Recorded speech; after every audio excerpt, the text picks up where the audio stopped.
Hello. Hello. Hello. Welcome to episode 5 again. Bloody hell, in- we've done 5 weeks worth of I know, podcasts already. How in crazy is Technicolor, because there was actually a video for episode 4. Just quick one. If Still you're my fault. on my YouTube, episode 3 for some reason doesn't switch over. So weird. episode 3 is on Spotify and everything else, so you can listen to the podcast through that. But for visual, it'll probably just be from episode 4. So apologies if you can't find 3, but it wouldn't let me put it up because it won't talk to my computer right now. But as soon as I do, technology hates me at the best of times. So yeah. Right, Will, what are we talking about today? Strange. Well, I think today we should talk a little bit about getting beginners back into the gym, what kind of stuff we can do to help you guys get back into the gym, what you guys can do to kind of give yourself the best chance of getting back into the gym as well. Because I think it's such a No apologies. It's sugar free. Don't judge me. I think it's such a good thing to talk about, especially with people coming out of the part of the New Year's resolution kind of thing now. Yeah. There's going to be people that are going to be, without sounding too horrible, people are going to be a little bit more serious about their training now because they want to get ready for summer. They want to get ready to get healthier this year. Summer, you say, as it rages with rain outside around us. They could probably hear it, if I'm honest with you. They could probably hear it. I'm hoping it's coming. I mean, I can't make any promises, but I have a theory that because we've had so much awful weather, that we're just going to have an endless summer for 6 months. You hope so, don't you? I kind of realised that if it just dumps all the water now, then what else is there but sunshine? I mean, we're definitely not going to get a drought. Don't kill this dream for me, Will. I'm sorry. Just don't do it. Sorry, I'll try. I'm struggling keep right now. positive. I'll try and keep positive. But I think it'll be a really good thing to talk about today, just for people that might be a little bit unsure about coming back into the gym. People that, Or I suppose even starting. yeah, absolutely. Because a lot of people, like, the gym is like the most alien place in the world for some people. And also just to sort of go from disclosure at the beginning, if you're not a fan of the gym, that is completely okay. That really is okay, because some people aren't. My other half couldn't think of anything worse than to come to the gym, but she'll go play team sports 4 times a week. Some people don't like going to the gym, but they run. They go outside, they cycle, they do like more triathlon-y based sort of stuff, or outside work. All of this is absolutely fine. There is nothing wrong with it, but I suppose a lot of people don't know where to start anywhere. Like, they've done it before, they want to come back, oh god, where do I start? And there's complications with that, and then there's obviously being so terrified that you can't do anything at all, that walking in a gym is like probably like walking into a transformer factory. It's accessibility though, isn't it? Like you just said, it doesn't necessarily have to be coming into the gym and lifting weights or going onto a cardio piece of equipment. Yeah. Especially with my passion, you could do it wherever you want to do it. You could do it on a treadmill if you wanted to. You could do it outside if you wanted to. You could do it in Antarctica if you wanted to. You don't need necessarily a lot of equipment to be able to get healthy. Yeah. And I think that's the main part of what we need to be talking about here, is that it needs to be health related, not physique related. Not you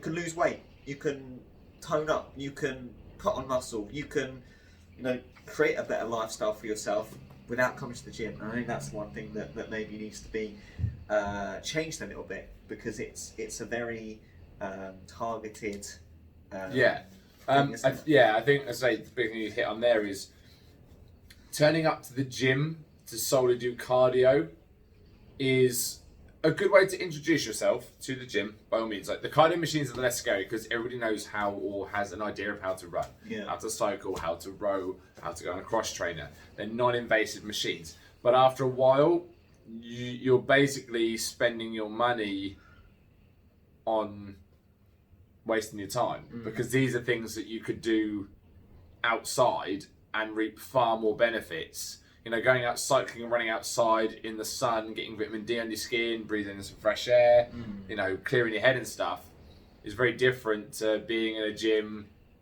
statically. And actually, the mechanics of running on a treadmill are different to running on the ground, obviously, as you know. I think it works out, it's 11% easier to run on a treadmill than it is to run outside, because it's a constant pace, it's a constant movement, isn't it? You have to when you're running outside, you have to propel yourself. you are actively moving forward. On a treadmill, you're actually running on the spot as the belt moves. You don't have to propel yourself. The belt propels you. You just have to keep up with it. Yeah. So it's actually easier to run. That's why I think a lot of people will find it difficult in the beginning to go from treadmill running to road running, because all of a sudden you haven't got a conveyor belt that's just moving everything underneath you.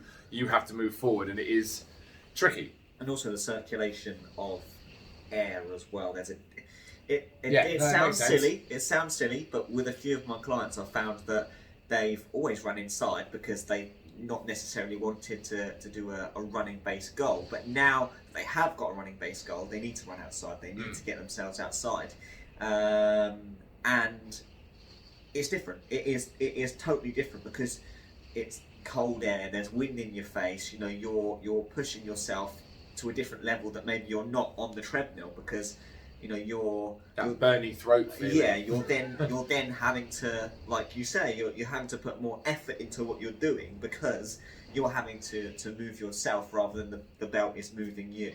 Yeah. Going back to maybe the cardio, because what we said a second ago, wasn't it, about coming to the gym and just doing cardiovascular based movements. I think in some way you need to be strategic about coming to the gym. You need to think about, okay, why do I need to come to the gym? What do I need to do at the gym? Because that makes sense. you can be strategic with it in terms of learning new things from people. You know, you don't necessarily come to the gym and come in by yourself, get your workout done, and go away again. Why not come see one of us? Why not get advice from other people? You know, the gym is a hub of advice. You know, if you go and talk to a few people that maybe not even trainers, not even people that are working at that gym, why not go and talk to people that maybe have an incredible physique, or you know, you see in the gym every single time that you come in. That comes with its own pitfalls. True, but maybe being a little bit more strategic with coming into the gym and talking to people and using it as a hub of knowledge, rather than potentially coming in, getting your workout done and leaving. Does that make sense? Yeah, I think a lot of that comes down to just fear of asking. Yeah. The amount of time, you know, we've probably asked people, I know I have, that have, you know, turned around and I said, oh, so you ever thought about using a personal trainer? And someone goes, well, yeah, but I just never thought of asking anybody. Or, you know, most gyms, I've worked in a few where they do have an induction plan, a free PT and stuff. We probably have the best one here that I've come across for continuous, you know, upkeep. And the thing is, I mean, we offer it, which is great, but if you're not local to us, ask, because a lot of the time, if the gym isn't looking after their staff, which is a massive problem with our industry, which will be a topic for a completely other podcast, they're less inclined to offer it out. Yeah. Because they're you know, it's jaded and it's just going through the motions and things like that. So don't be afraid to ask, is there can I get a plan made? Can I have a PT? Can you show me this equipment? Because the thing is as well, especially if you're returning to the gym, you have this real pretense of wanting to skip an induction because you know it.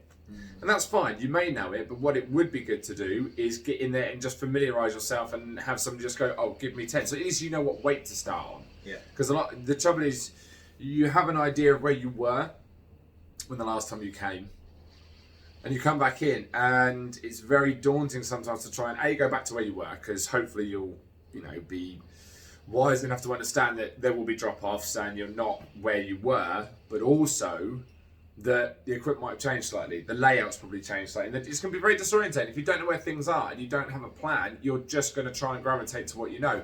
It also probably won't challenge you to do things that you wouldn't normally do, because we all stick to what we know. It's like same thing with us. We don't programming. PTs programming themselves is the worst thing you could possibly do, because we will just leave out the crap we don't like, even if we need to do it, because we know we can get away with it because we wrote the program. Yeah. It's no different with you guys. You will do the things you enjoy doing and not the things that you need to do, because you'll probably find it's the things that you find the hardest that you need to do to bring you up to an overall balance of health and things like that. If you are new, I strongly recommend you do it, because in the nicest possible way, you don't know anything. You don't know the layout of the gym. You don't know how the machines work. You don't even know how much you can potentially lift or put down. You'll probably surprise yourself, but it is important to scope around first and maybe find a gym that has a free induction process, because some gyms charge for an induction, which I think is ridiculous. And and then a program right and a free PT, just to get you ingrained in. Because I mean, from a gym's perspective, it's great because it keeps people around because you have more interaction, so they get to know people. But also, you actually know what the hell you're doing. Because I mean, I remember when I first walked into a gym, it was just because I was 15 when I first started going to the gym. Because my mate was a year older than us, and we used to sneak in. We'd pay for a swim, keep our ticket, and use it in the gym.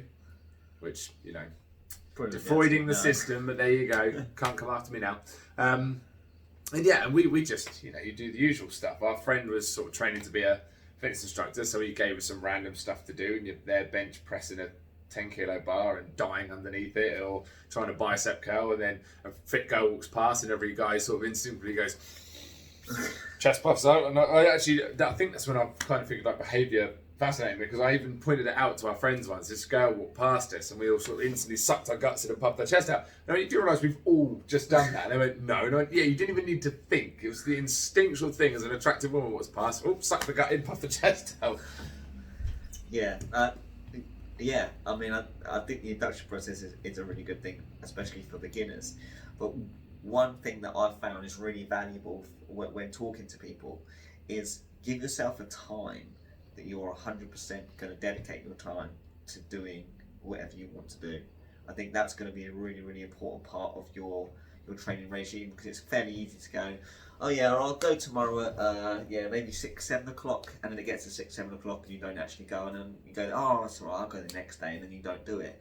Rather than, if you give yourself 100%, okay, so I'm going to go at 4 o'clock in the afternoon, straight after work, I've got my stuff in my bag, I know that I'm going to go there, get through the door, get your stuff done, leave again. Okay, so tomorrow, what have I got availability tomorrow? Okay, so I'm going to go at 6 o'clock tomorrow morning. I know 100% I've got the stuff in my bag. I'm going to go before work.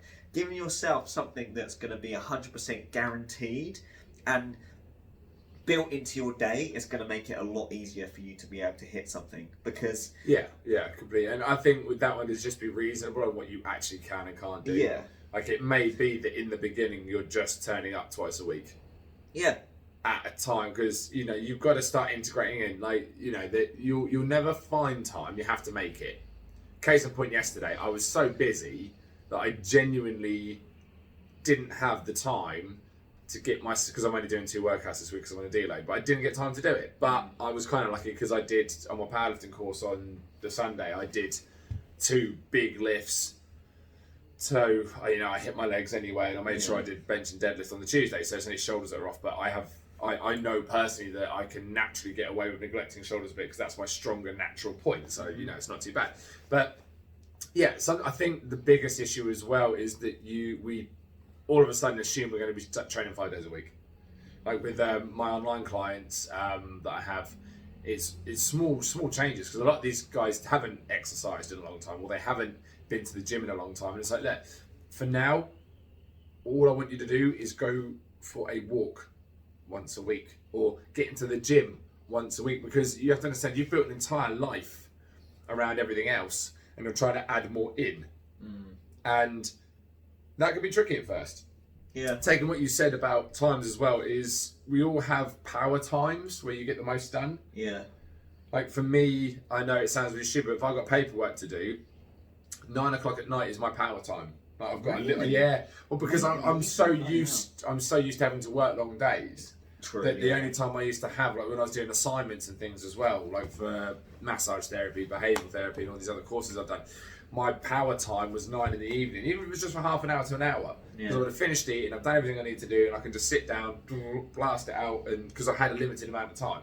So a lot of this comes down to preparation. I think is the key, isn't it? It's very easy to go, I'm going to go to the gym.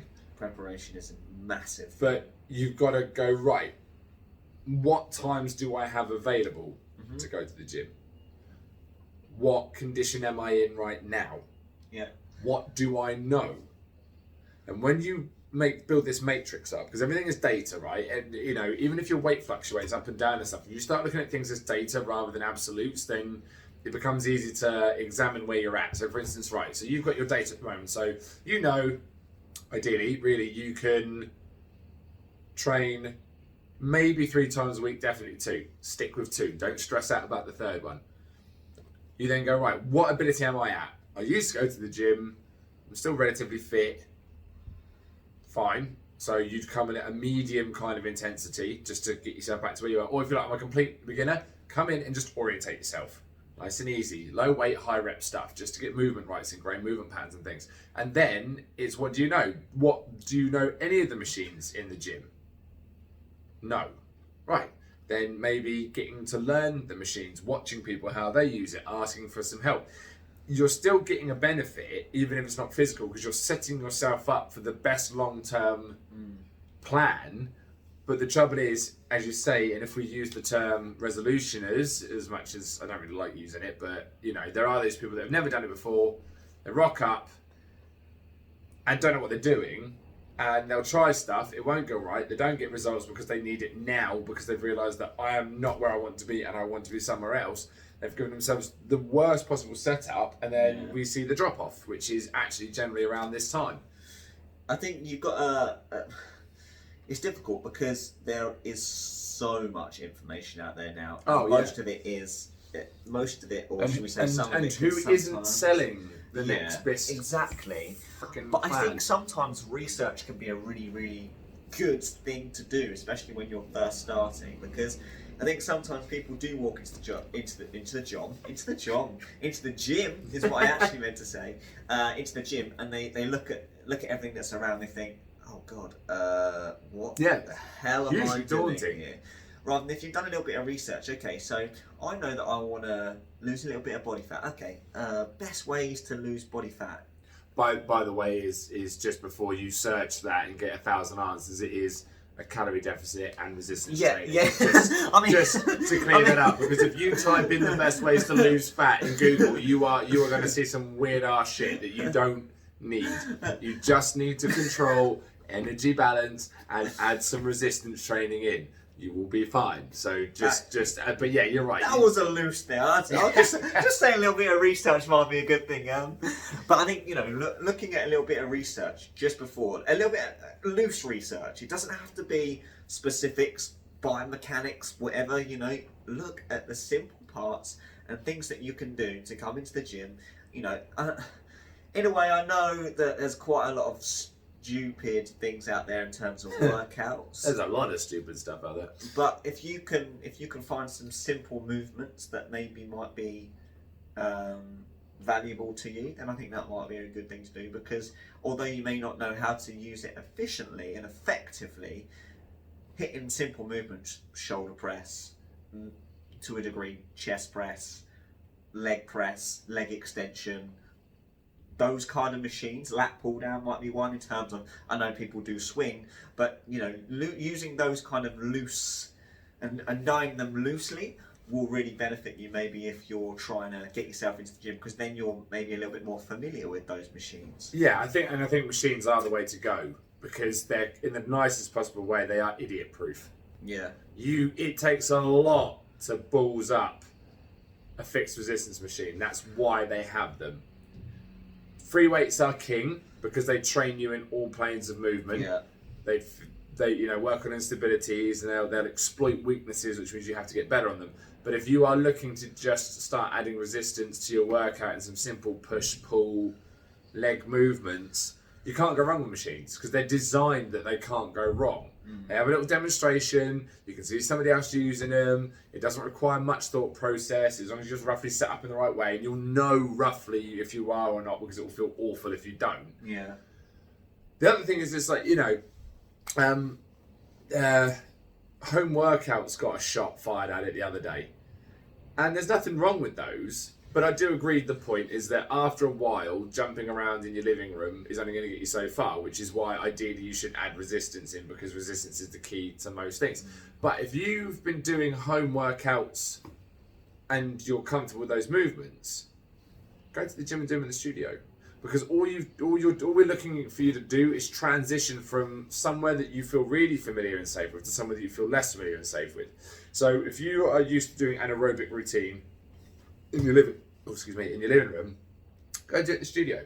Once you figure that out, then what you want to do is go, I'm going to add a couple of dumbbells, like the little studio dumbbells, like the really light ones, because it's just progressive and it can be nice and slow. Because once you've got a rough idea of those movements and you can add weight to them, you're more confident to then move into movements that you don't know. Yeah. But I mean, everything can transfer over. The gym at the end of the day is a house with weights in it.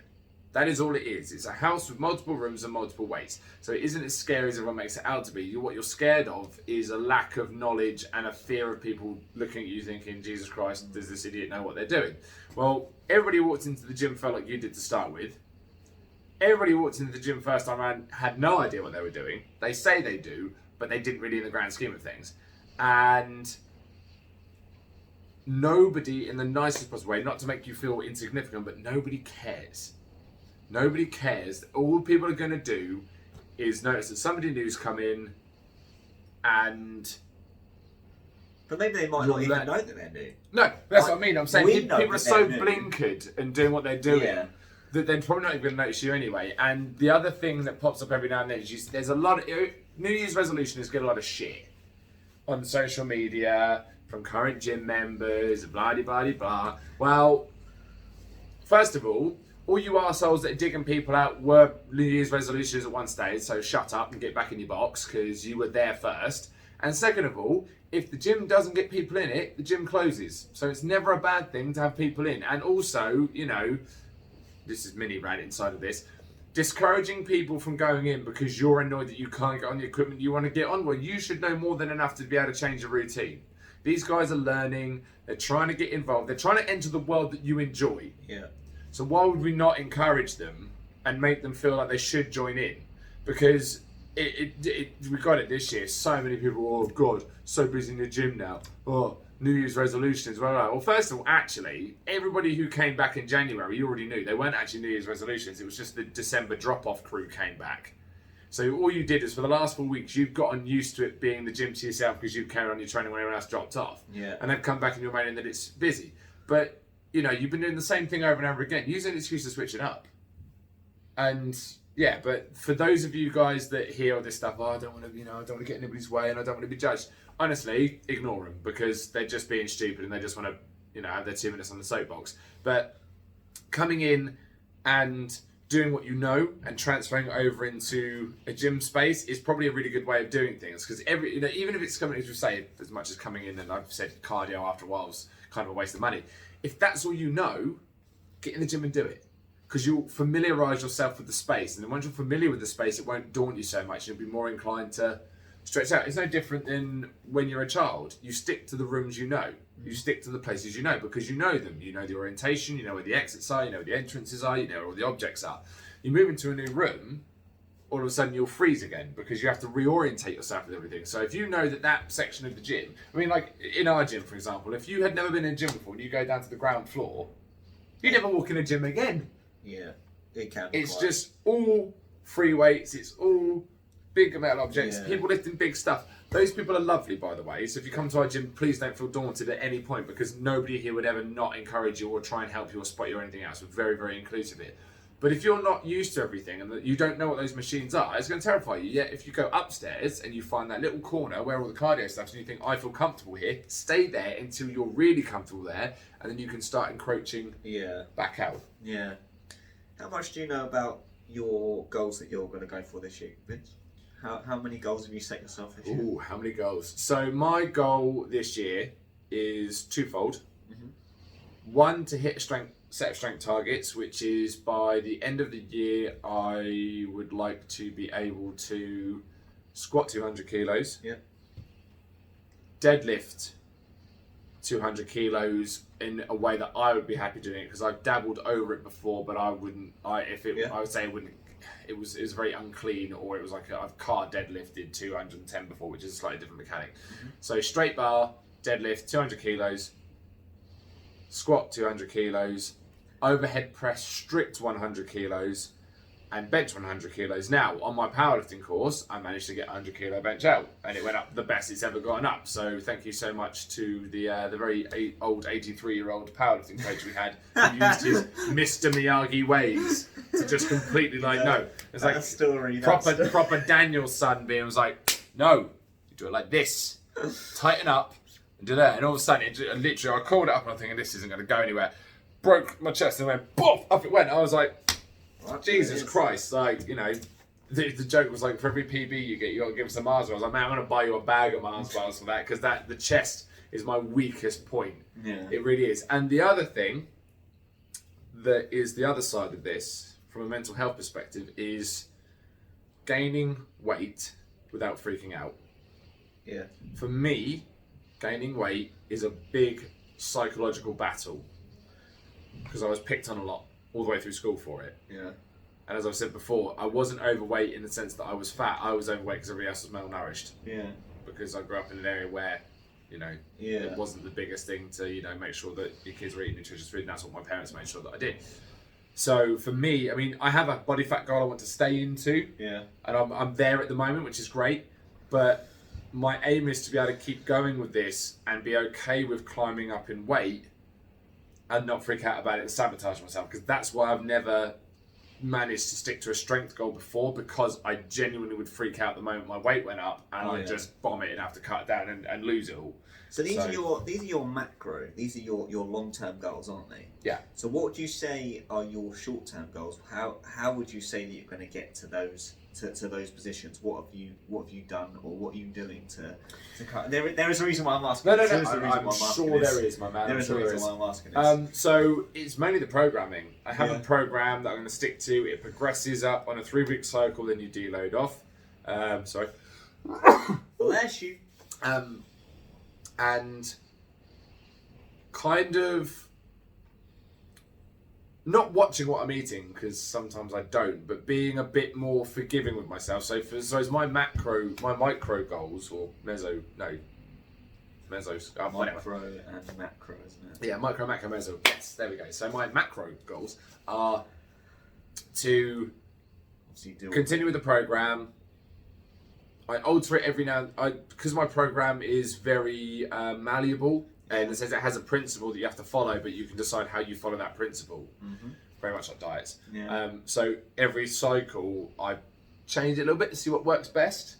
So that's kind of how I do it. So I'll, like on my 4-week blocks, I just change up how I'm going to do it ever so slightly to see if it works better or worse, and then I go back on it, and then actually just make sure that I'm being a bit more forgiving with myself food-wise, and knowing that if I eat this but my performance is still going up, it doesn't matter, I suppose, is how I do it. But I haven't taken much thought into the small-term goals, because I know that my long-term goal and steady progress is going to get there. So I understand probably where you're going to go with this. But for this time around, because my goal is year end, I'm allowing myself to keep travelling up. And then if I come into a bump, I will then reassess. But at the moment, I'm not trying to do things in small blocks. I'm just continue progressing on the programme. Once you hit a plateau, let's go back, reassess, change things up and move forward. So it's a bit more, so the scope's wider this time than the last things I've done, where my cut's like, right, 12 weeks.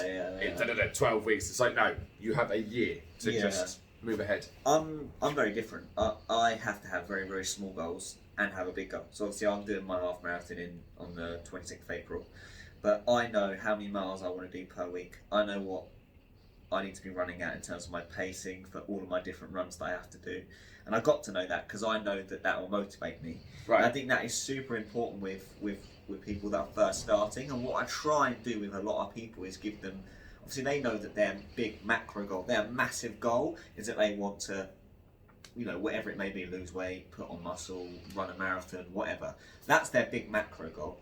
But I think what you need to start thinking about for some people is their micro goals as well. So what do you want them to achieve weekly? What do you want them to achieve monthly? What do you want them to achieve throughout their whole journey? Whether that may be how many steps they need to do per week, maybe how many, sticking to their calories, how many calories do they need to be having, blah, blah, blah, blah, blah. Even, heck, let's say reduction in heart rate or whatever, better resting heart rates. Because that's what I'm looking at with some people at the moment, and it is crazy how quickly your resting heart rate comes down. But obviously that's not for them to look at, that's for us to look at. Yeah. But what I think is really important to do is for most people, it's not what you do inside the gym, or it's not what you're doing at that one stage in your day, it's what you're doing per week.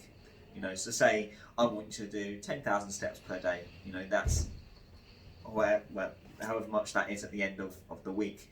You know, accumulating small little micro goals that you're constantly going to be achieving per week is, first off, it's going to get you to where you want to be a lot quicker, but also it's going to give you a lot of motivation. And, you know, some people do work exactly the same way that Vince does, you know, where you can create a massive macro goal and you know that you're going to hit that at the end of the year because that's what motivates you. But for some people, little micro goals, achieving weekly, monthly, will, like I said, get you to where you want to be a lot quicker, and also keep them motivated and engaged in what they're doing as well. Yeah, I think the reason why I haven't necessarily set the micro goals this time around is because my program does that for me. Because it's not something, I haven't written a program, it's a program that Gary, the owner here, passed on to me because I saw his progress and I thought, oh, you know, we spoke about it quite a lot and it seemed to resonate quite well with me in the way I would like to work with this. So the plan, because it works on 4-week blocks, is the same thing. It gives me small cycles. So every week. So the program I'm doing is the I think, is it Wilder, Jim Wilder or Wendler? I don't know. I'm probably going to butcher his name. Wendler, that's it. 5-3-1 program. So you do a week where you top out a minimum of 5 reps, go for an AMRAP, as many reps as possible, but you can fiddle around with it. So it's a week of 5, week of 3, week of 1. And the weights go up each time based on your 1 rep max. Yeah. After, I think it's after the 4th cycle, possibly 7th one, you retest and then you go up again. So that's where my increments are coming in, my smaller goals, because the program's already put them in there for me. I don't have to think, because I know that when I come in, it's going to be heavier for less reps, cycle back round. Everything goes up a little bit, heavier. So it's small incremental increases. But for me, what I do is if I go, that worked well. So far I've done it because I took some time off, because December was a bit of a mental clusterfuck, to be honest. I came back in this year and started on week 1, and because I knew the weights weren't going to challenge me as much, I decided to go as many reps as possible on my top set and then back off and do lots of volume. Whereas this time round, I've decided to just triple the top set. So I haven't done an AMRAP on it. It's just I do 3 sets of 5, 3 sets of 3, and then 5 sets of 1 to really ingrain in those numbers. This time round, I'm going to change it up again a little bit and then go for as many reps as possible and then try and climb up heavier in singles each time or whatever. So I suppose you do have a little bit of a micro goal, really. Oh, yeah, but what I'm saying is it's kind of like, because it's already predetermined by the program, I guess I don't think about it that way. I just go, I trust the program, which is another thing, you have to trust your program. And because it is working and because I have the wiggle room to manipulate it if I feel that this is going to work better for me on whatever day, I can kind of just let it run its course, really. But I suppose with running it is a little bit more, you have to have your eye on the ball a little bit, because constantly. Well, yeah, I guess so, because I mean, and it's not that weightlifting isn't a hard sport; it requires a lot of concentration. But it's very easy for me to analyse if I, why I didn't hit a lift or why something was going wrong. You need to learn your body. I think that's completely. Where I'm at with that now, I know that I didn't do this, I didn't do that, I moved like that, I didn't brace here, or I didn't eat enough to do that, or whatever. Because you can give yourself whatever goal you want to go. So, say if I wanted to run an hour half marathon, heck, am I going to be able to hit those paces that I need to be going at to hit an hour marathon? But listening to your body and thinking, okay, so has anyone ever done an hour half marathon? Probably at some point, yeah. No, probably at some point. I know some people. Thank you. I know some people around here have done like a 1 hour 9 marathon. I know that, but heck, am I going to be able to 1 hour 9 marathon or half marathon? Half marathon. I was going to say I meant half. Is it the Flash? No, I know. Christ. But heck, am I going to be able to hit those paces per mile? No way am I going to. But now, what I now know is that so I can hit maybe a 7-minute mile. I can hit a 6.5-minute mile, 6:25-minute mile. So now because I've read the way that my body works and what my body is capable of doing consistently, I now know that that's going to be what I need to be working at. And I think for some people, maybe they come in and they think, cool, so I've got to do this, I know I want to be here, I know I want to be here, I want to go balls to the walls, I'm going to kill myself to get myself there. That's brilliant. That's great that you have that kind of mentality. Slow it down. Slow it down. Slow it the hell down. Because you're going to burn out. You're not going to be able to, like I said, you're not going to be able to hit those targets that you need to be hitting to get to that place at that amount of time. Yeah. There's no point. Slow yourself down, give yourself time, let yourself get into the rhythm of being able to run. Yeah, it's no different than having a weight goal, isn't it? It's like it's very easy to say that progressive overload is what you need to do. Yeah. And yeah, you are right. You do have to progressively overload to progress, but it may not be putting on extra weight, because if you're not sure of your form, and squatting is the worst for this, the worst. If you are adding more weight to the bar and your bum is getting increasingly higher, you are no longer progressively overloading. You're just putting on weights that are too heavy. Yeah. But this just translates to anything. If your form is breaking as the weight goes up, you are unable to lift the weight that is going up. And this is the problem that beginners have, is that they assume that they should be progressing workout on workout, week on week, and they're not dialing in that technique, or more importantly, paying attention to when they're doing it with good technique as to when they're doing it with bad technique. So this is why we have mirrors in the gym, okay? So the reason we have mirrors in the gym is not for vanity reasons, although a lot of people will use it for that. It's not to get your shirt off and flex. It's not to check your ass in. It's to make sure that you're actually moving in the right way. You have a mirror in the squat rack to check your depth. You have a mirror on the deadlift platform to make sure that your shoulders are retracted back. You have mirrors in front of the dumbbell machines to make sure that your arms are moving evenly. That's why we have mirrors in the gym, is to check your form. So use them in that capacity. Check that your arms are locked into the side when you bicep curl. You're coming all the way up and stretching your arms all the way down to get full range of motion. Use the mirror in a squat to make sure that your bum is coming at least in line with your knees at a 90-degree angle or lower. If you're not hitting that and you go to progress, you're actually taking the progression out of it. What you need to do then is either make your jump smaller, or more importantly, try and control your tempo. The way, and this is where coming to talk to people is important, because as I said, you are now going to see, now that we've opened you up to, say, go and search on the internet, you're going to hear so many different terms: progressive overload, time under tension, tempo training, pace training, blah, blah, blah. You may have a rough idea of what these things are, but if you're not 100% sure, talk to somebody who will do. Because the better you understand it, and the better that you have a better understanding and better knowledge of what you're actually trying to do, the better you're going to progress through. Because there's nothing worse than being new, coming in, thinking you have to put the weights up every time, or more importantly, you have what we like to call the beginner gains, the beginner adaptation process, where you're going to make a lot of big jumps very quickly because your body goes, haha, like this. Yeah. And then you haven't taken that due diligence to make sure that everything you did was correct and moving up properly. And all of a sudden, it falls apart, and that's when it demoralizes you. And that's why a lot of people drop off, because they plateau and they just slink back rather than going, right, how do I get around this? And that's the key thing. You have to be honest enough with yourself to know that you have stalled and go, right, well, what am I going to do to unstall? Because that's the only way you're going to progress forward.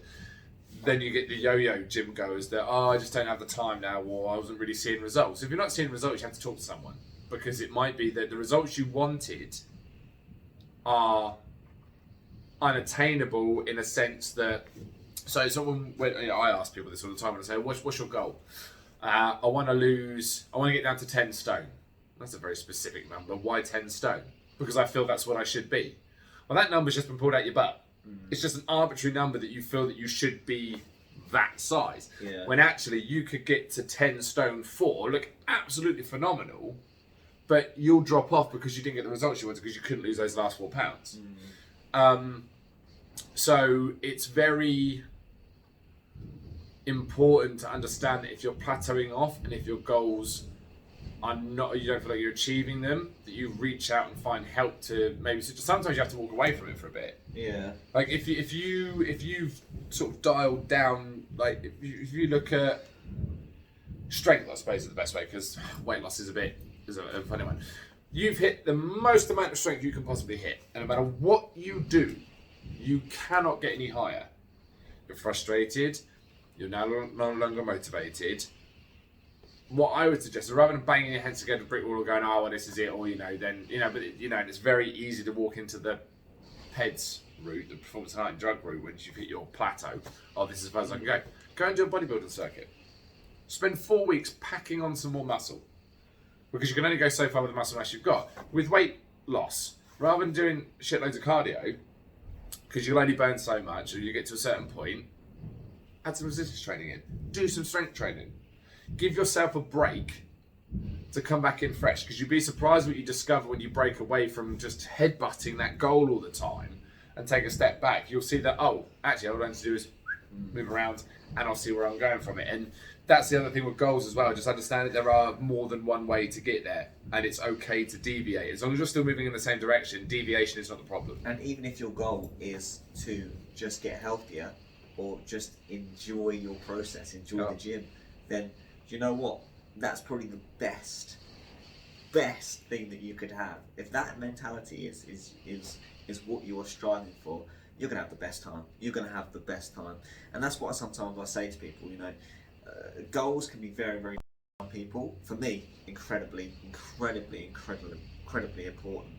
But for some people, it's not important. You know, and for those people, especially people that are first starting, the enjoyment factor, getting in, experiencing some new experiences in terms of lifting weights, getting your heart pumping, using different machines, make that your goal at first. Just look for pure enjoyment, and then maybe later on you can focus on what you're doing and what you want to be a little bit more specific. But you will find that those kind of people will lose weight a lot more efficiently, will maybe gain more muscle more quickly, because they're not necessarily focusing purely on that goal.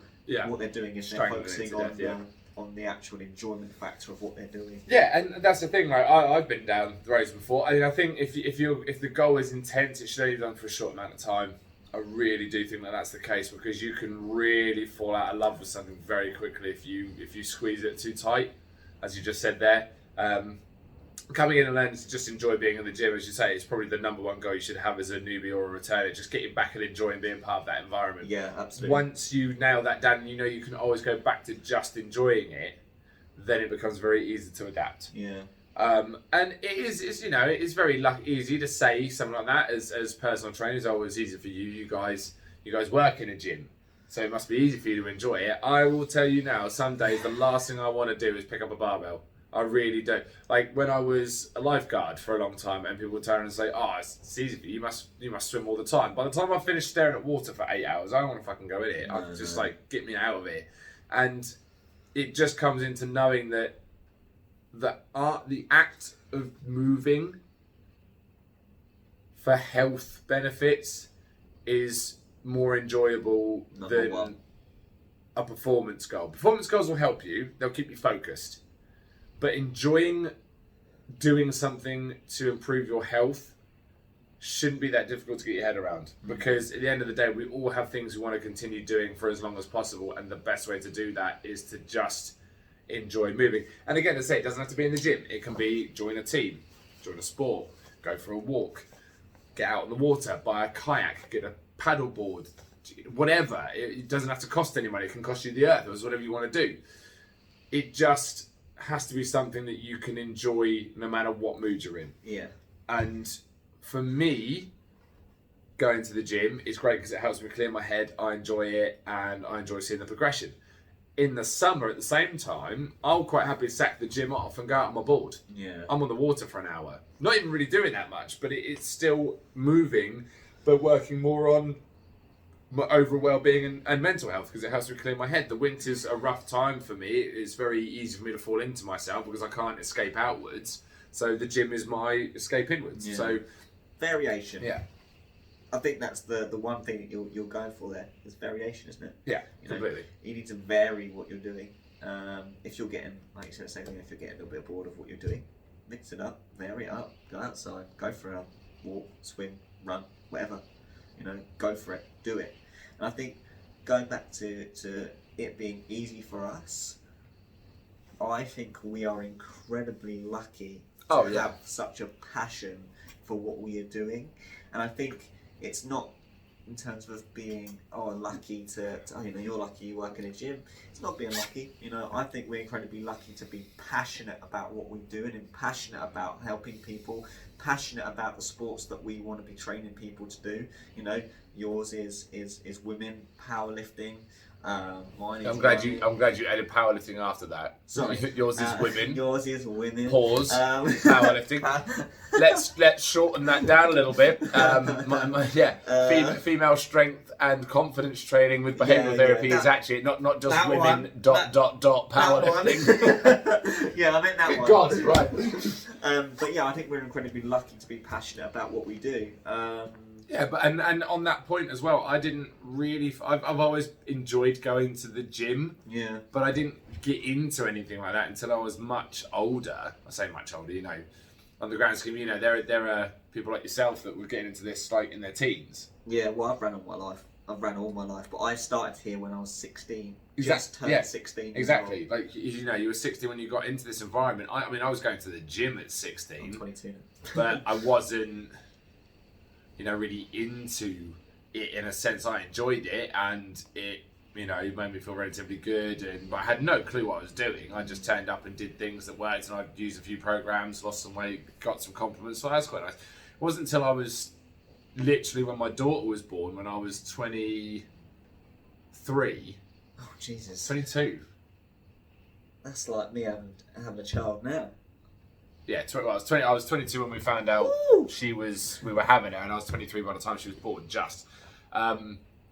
I didn't become a fitness instructor / PT till I was 25, so I didn't even start enjoying it on that kind of level till much later on down the line. So don't feel bad about leaving it till later as well, because I think that's a massive roadblock as well when people walk into a gym thinking, it's just going to be full of old, younger people that know what they're doing, or you look at people that are older than you and doing better than you, and you think, oh, well, God, they must have been doing this for ages. Maybe they didn't. Maybe they just found their passion a little bit earlier than you did. We're all on the same journey. Some people just start it earlier and drop off and come back. Like a martial arts perspective, when I did Taijitsu, traditional Japanese martial arts. Hold on. Taijitsu? Yes. I did not know that was a thing. Yeah. Taijitsu is, it's body art. So Jitsu is art. Tai is body art. So it's Taijitsu is the traditional samurai martial art, which came before they basically made the samurai sort of thing illegal in Japan. So Taijitsu is where karate, judo, jiu-jitsu, aikido, kendo, and all those traditional Japanese martial arts come from, because when you weren't allowed to be a samurai anymore, they broke off the different disciplines and turned them into sports. So karate is the striking art, judo is the throwing art, jiu-jitsu is the submission art, aikido is the counter art, kendo is the sword art, and all that kind of stuff. So and I did ninjutsu as well, so I am actually graded as a ninja, which is awesome. How cool is that? But yeah, the whole point is that there's a rope across the Kamidana, which is where we used to do our prayers at the beginning. And the whole point is that when you start your journey, you're never off it. Yeah. So if I went back now, even if there were people that had started after I left, I would still be more senior in rank than them, even though they've got a higher belt rank than I have, because I started my journey before they did. Therefore, I am still on it. So kind of use that in the same way. You've all started your journey from the moment you contemplated your journey started.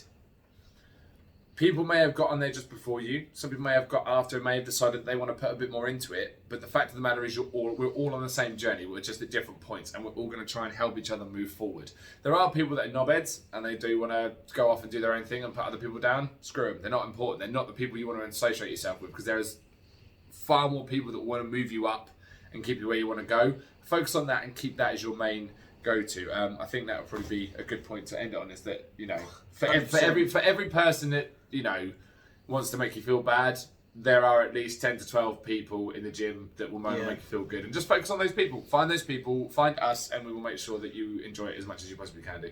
And that's the thing. I think just focus for now. If you're a total beginner, just focus on enjoying it. I know we've spoken a lot about different things that you can do, but the number one overruling thing is you need to enjoy what you do. Otherwise, you're not going to do it. If the gym is not for you, that's fine. If outside is for you, go do it. Maybe not today, because it's ragtash. Not today. It's this is week 3 of another storm of a weekend. I mean, yeah. How's that making your run go right now? Yeah, not very good. I got absolutely drenched on Tuesday. I was just running. I'm thinking, God's sake, I've still got 2 miles to go and I'm just getting drenched. And then it started hailing. Oh shit. Started hailing, and I had shorts on No. as well. So it's just like slapping my legs. If ever there was a reason not to run, I think you've just nailed it for everybody. But then, Don't. But then. Oh. But then the sun came out and there were doves. No. Not having it. I've ruined it. I've ruined it now. I've ruined it. Right, where can they find you, Will? They can find me on Instagram, Mapley_ the run coach, and on Facebook it is Will Mapley PT. And you? For me, VS Complete Fitness across Instagram, Facebook, and YouTube. This video will go up on YouTube. It's a very long process to take almost an hour's worth of video and put it up there, but it will go up there, so give it a few days and I will let everybody know. Thank you as always for listening. If you have any questions, please drop them to us. Today's topic was brought up from questions by Will's clients, so thank you very much to those guys for passing them on to us. And we will come back next week with some more wonderful topics, and we will speak to you soon. Epic. Have a great week. Bye.